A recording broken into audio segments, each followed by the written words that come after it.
जय हिंद दोस्तों, कैसे हैं आप सब। आशा करते हैं बिल्कुल स्वस्थ होंगे।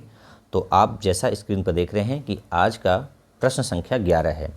तो इसके पहले वीडियो में मैंने 1 से 10 तक सॉलिड स्टेट के एमसीक्यू को सॉल्व कर लिया था। तो आज 11 से 21 तक यानी टोटल 11 प्रश्न सॉल्व करने वाले हैं। तो चलिए स्टार्ट करते हैं। 11वां क्वेश्चन आज के लिए पहला होगा, उसी तरह से क्रम में बढ़ता जाएगा। तो पहला क्वेश्चन में निम्नलिखित में से कौन सा आयनिक ठोसों का अभिलक्षण नहीं है। तो जैसे ही नहीं शब्द आते हैं आपके प्रश्न का लेवल थोड़ा सा उठ जाता है। तो नहीं है तो पहले ऑप्शन देखते हैं। गलित अवस्था में विद्युत चालकता का बहुत कम मान, भंगुर प्रकृति, अन्योन क्रिया में अत्यधिक प्रबल बल, विषम दैशिक प्रकृति। तो आपसे पूछा है नहीं, यदि पूछता होता है तो 3 हो जाते हैं, 1 2 3, लेकिन इसमें कह रहा है कि नहीं है तो पहला ऑप्शन क्या हो जाएगा, करेक्ट। अब आते हैं कि ऑप्शन में कि ये विद्युत चालकता का बहुत कम मान किस अवस्था में, गलित अवस्था में। गलित का मतलब क्या होता है, किसी आयनिक ठोस को गर्म करने पर वो पिघल जाए। जैसे मान लीजिए NaCl है, उसको आप गर्म करिए तो ये पिघल जाएगा तो ये फ्री आयन दे देगा Na+ और Cl-। तो जब फ्री आयन होगा तो विद्युत का क्या हो जाएगा, सुचालक। चाहे वो पानी में घोलकर ये जलीय अवस्था में विद्युत के सुचालक हो जाएंगे या गलाने पर विद्युत के सुचालक हो जाएंगे, जबकि ठोस अवस्था में ये अचालक होते हैं। ठीक है, तो ये ध्यान रखिएगा कि ठोस अवस्था में विद्युत के अचालक होते हैं और गलित अवस्था में विद्युत के अच्छे सुचालक हो जाते हैं। तो ऑप्शन नंबर क्या है कि नहीं है, तो ये पहला ऑप्शन करेक्ट हो जाएगा। चलिए सेकंड क्वेश्चन यहाँ है, ग्रेफाइट खाली स्थान की उपस्थिति के कारण विद्युत का सुचालक है। तो आपको पता है कि ग्रेफाइट जो होता है कार्बन का क्या है, अपरूप है। अपरूप का मतलब एक तत्व के विभिन्न रूपों में पाया जाना। तो क्या क्या अपरूप होता है कार्बन के, ग्रेफाइट, Cg, Cd और C60 फ्लोरीन। 3 अपरूप मुख्य हैं। क्रिस्टली ठोस, क्रिस्टली अपरूप हैं। इसके अलावा अक्रिस्टली भी होते हैं जो आप डिटेल पढ़ेंगे आगे। तो C60 फ्लोरीन, इन तीनों में 2 विद्युत के क्या होते हैं, सुचालक। कौन कौन, ग्रेफाइट, Cg और C60। जबकि Cd यानी Cd मतलब कार्बन के जो डायमंड रूप है वो अचालक होते हैं। अब ग्रेफाइट क्यों सुचालक है, इसका वजह यहाँ पूछ रहा है। तो किसकी वजह से, ऑप्शन के अनुसार जाइए। एकाकी इलेक्ट्रॉन युग्म, इलेक्ट्रॉन पेयर, नहीं, इलेक्ट्रॉन पेयर की वजह से नहीं। मुक्त संयोजी इलेक्ट्रॉन, बिल्कुल सही है, ये ऑप्शन करेक्ट होगा। फिर भी हम तीसरे और चौथे ऑप्शन को भी देखेंगे। धनायन इसकी वजह से नहीं, ऋणायन इसकी वजह से नहीं। तो क्या हो जाएगा, ऑप्शन नंबर सेकेंड सही ऑप्शन हो जाएगा। मुक्त संयोजी इलेक्ट्रॉन, इसको इंग्लिश में बोलते हैं free valency electron. Free valence electron, free valence electron का ग्रेफाइट विद्युत का अच्छा सुचालक है। सेकेंड क्वेश्चन के बाद थर्ड है, निम्नलिखित में से कौन से ऑक्साइड विद्युत सुचालक अथवा विद्युत प्रतिरोधी होना ताप पर निर्भर करता है। तो आपको जानकर आश्चर्य होगा कि कुछ ऐसे धातु ऑक्साइड होते हैं, कौन कौन से, जैसे टिटेनियम ट्राईऑक्साइड। टिटेनियम ट्राईऑक्साइड ये ताप पर निर्भर करता है। ठीक है, यानी ताप परिवर्तन से ये सुचालक भी हो सकता है या अचालक। ठीक है, यानी ताप पर इसकी सुचालकता या विद्युत प्रतिरोधी गुण निर्भर करता है। तो ऑप्शन नंबर क्या हो जाएगा, थर्ड, टिटेनियम ट्राईऑक्साइड। जबकि टिटेनियम ऑक्साइड विद्युत का अच्छा सुचालक है। ये क्या है, सुचालक है। तो मैग्नीशियम ऑक्साइड और सिलिकॉन ऑक्साइड क्या है, ये आप कमेंट करके बताएंगे। चलिए फोर्थ क्वेश्चन, निम्नलिखित में से कौन सा ऑक्साइड धातुओं के समान विद्युत गुण प्रदर्शित करता है। अब आपको बताया कि कुछ मेटल के ऑक्साइड या धातु ऑक्साइड धातु के समान विद्युत गुण प्रदर्शित करते हैं। तो सिलिकॉन ऑक्साइड इसमें दिया है, मैग्नीशियम ऑक्साइड दिया है, सल्फर डाइऑक्साइड दिया है, क्रोमियम ऑक्साइड दिया है। तो इन चारों में से क्रोमियम ऑक्साइड धातु के समान, किसके समान, धातु के समान विद्युत गुण प्रदर्शित करता है।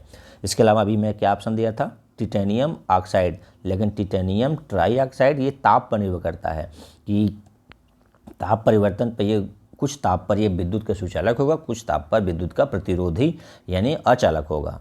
चलिए फिफ्थ क्वेश्चन, किसी शुद्ध क्रिस्टल में क्या द्वारा अध्यासित नहीं हो सकता, यानी चारों ऑप्शन में से कौन इसमें से अध्यासित नहीं हो सकता।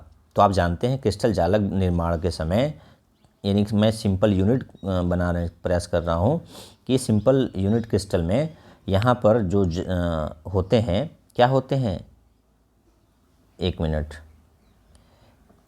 जालक का निर्माण यहाँ पर आयनों द्वारा, परमाणुओं द्वारा, अणुओं द्वारा, ये जो आप देख रहे हैं एटम हो सकते हैं, आयन हो सकते हैं, क्या क्या हो सकते हैं, अणु हो सकते हैं, आयन हो सकते हैं, परमाणु हो सकते हैं, लेकिन जालक निर्माण में इलेक्ट्रॉन नहीं हो सकते हैं। अर्थात इसके लिए सब सही ऑप्शन क्या हो जाएगा, इलेक्ट्रॉन इसमें अध्यासित नहीं हो सकता। ठीक है, चलिए 16 क्वेश्चन यानी आज 6वां क्वेश्चन। ग्रेफाइट को किस रूप में वर्गीकृत नहीं कर सकते। मैंने कहा नहीं शब्द आने पर थोड़ा सजग हो जाइए तो आपका प्रश्न गलत नहीं होगा। नहीं हो सकता तो चालक ठोस हो सकता है, जालक ठोस हो सकता है, सहसंयोजक ठोस हो सकता है, लेकिन आयनिक ठोस नहीं हो सकता। तो यहाँ नहीं पूछा है तो ऑप्शन क्या हो जाएगा, चौथा ऑप्शन आयनिक ठोस नहीं हो सकता। चालक मतलब विद्युत के सुचालक इसलिए हो सकता है, जालक क्योंकि नेटवर्क संरचना बना सकता है, संयोजक यानी कार्बन और कार्बन के बीच संयोजक बंद होता है इसलिए संयोजक भी ठोस हो सकता है। तो कुल मिलाकर आयनिक ठोस नहीं हो सकता क्योंकि इसमें विपरीत आयन नहीं होते, धनायन और ऋणायन नहीं होते, इसलिए ये नहीं हो सकता। चलिए 7वां क्वेश्चन, खाली स्थान में धनायन अंतरआकाशीय स्थल में उपस्थित होते हैं।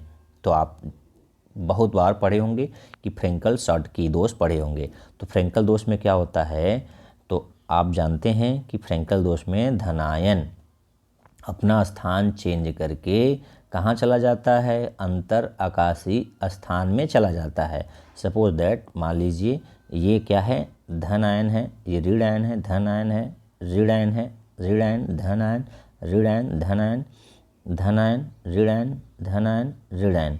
तो इसमें क्या होता है कि जो धनायन होते हैं, क्या होते हैं, धनायन, ये अपना स्थान चेंज करके कहाँ चले जाते हैं, अंतर आकाशीय स्थान जहाँ जगह होता है पर आयनों के बीच वहाँ चले जाते हैं किसी कारण से, चाहे बनते समय या हाँ क्रिस्टल बनते समय ही ऐसा हो सकता है अशुद्धि।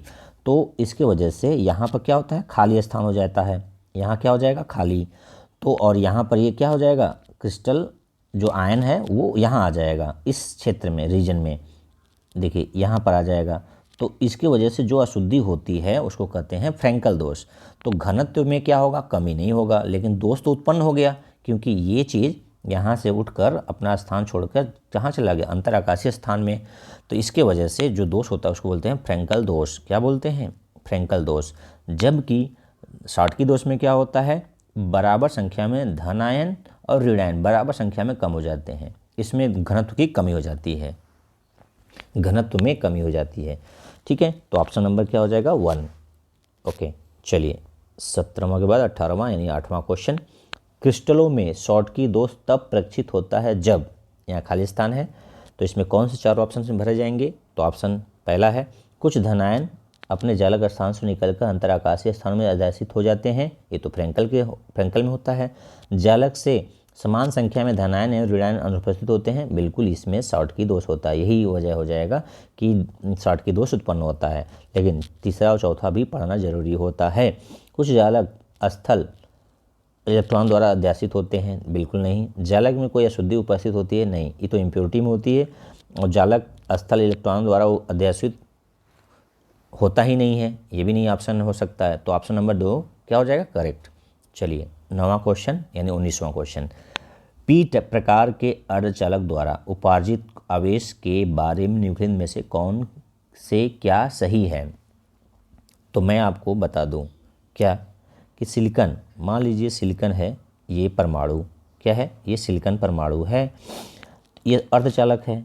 अब इसमें इसकी चालकता को बढ़ाना है तो इसमें क्या करते हैं, मिक्सअप करते हैं, मिश्रित करते हैं। 2 तरह से मिश्रण हो सकता है इसकी चालकता बढ़ाने के लिए। एक तो इलेक्ट्रॉन की ज़्यादा इलेक्ट्रॉन वाले तत्वों को मिलाकर, यानी एन टाइप को, फिर से सुनिए, सेमीकंडक्टर की चालकता को बढ़ाने के लिए हम 2 प्रकार से मिश्रित कर सकते हैं। एक ऐसे जो इलेक्ट्रॉन की कमी हो, यानी 3 वैलेंसी वाले तत्व हो, जैसे बोरान फैमिली, यानी बोरान, एल्युमिनियम, गैलियम, इसको 13वां ग्रुप बोलते हैं। तो इसको बोलते हैं पी टाइप का सेमीकंडक्टर। इसको इनके मिलाने से क्या बनेगा, पी टाइप का, पी मतलब पॉजिटिव। और यदि आप 15वें ग्रुप के तत्व को मिलाएंगे जिसकी वैलेंसी 5 होती है, कौन कौन से, फास्फोरस, आर्सेनिक, एंटीमनी। तो मैंने नाइट्रोजन का नाम क्यों नहीं लिया, क्योंकि वो गैसियस रूप में है, उसको नहीं मिलाते हैं। तो इनको मिलाएंगे तो इनकी वैलेंसी 5 होती है, तो एक एक्स्ट्रा इलेक्ट्रॉन के कारण जो सलगता होती है उसको बोलते हैं एन टाइप का। तो 5 वैलेंसी वाले को मिलाएंगे तो एन टाइप क्या होगा, एन टाइप, और 3 वैलेंसी वाले को मिलाएंगे तो पी टाइप। पी मतलब पॉजिटिव, एन मतलब नेगेटिव, एक एक्स्ट्रा इलेक्ट्रॉन पर नेगेटिव चार्ज होता है, इसलिए उसको हम एन टाइप बोलते हैं। चलिए, तो अब ऑप्शन के अनुसार जाइए। धनात्मक बिल्कुल सही, क्योंकि देखिए पी टाइप में पॉजिटिव, धनायन को इंग्लिश में क्या कहते हैं, पॉजिटिव।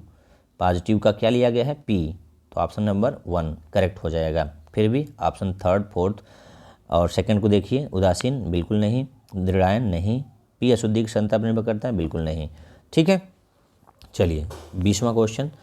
सिलिकॉन से एन प्रकार का अर्धचालक प्राप्त करने के लिए किस संयोजकता वाले पदार्थ को इसमें अपमिश्रित करना चाहिए। तो अभी मैं बताया कि सिलिकॉन से एन टाइप को बनाना है तो जिनकी संयोजकता 5 होती है उनको मिलाना चाहिए। तो वो क्या क्या हो सकता है, फास्फोरस, आर्सेनिक, एंटीमनी, ये 3 तत्वों में से मिला सकते हैं। नाइट्रोजन और बिस्मथ को नहीं मिलाते हैं क्योंकि ये रेडियो एक्टिव है, ये गैस है। तो ऑप्शन क्या हो जाएगा, 5 संयोजकता वाले, ऑप्शन नंबर 4 में 5 वैलेंस इलेक्ट्रॉन दिया है। ठीक, चलिए लास्ट क्वेश्चन। फलक केंद्रित एकक कोष्टिका में चतुष्फल की रिक्तियों की कुल संख्या कितनी होती है। तो देखिए इसमें क्वेश्चन बहुत अच्छा है, बहुत इंपॉर्टेंट क्वेश्चन हो गया इसके लिए, क्योंकि एक साथ 2 प्रश्न पूछ कर रहा है आपसे। एक तो पहला कि पहले परमाणुओं की संख्या निकालेंगे आपकी कितनी होती हैं, उसके बाद वाइड की संख्या पूछ रहा है।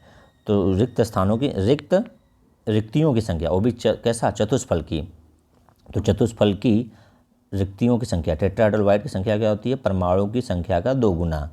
ठीक है, तो पहले परमाणु कितने होते हैं फलक केंद्रित कोष्टिका में, तो फलक केंद्रित कोष्टिका को क्या कहते हैं, FCC। तो FCC में परमाणु की संख्या कितनी होती है, 2, कितनी होती है, 4, कितनी होती है, 4, और इसका दोगुना करेंगे तो कितना हो जाएगा, 8।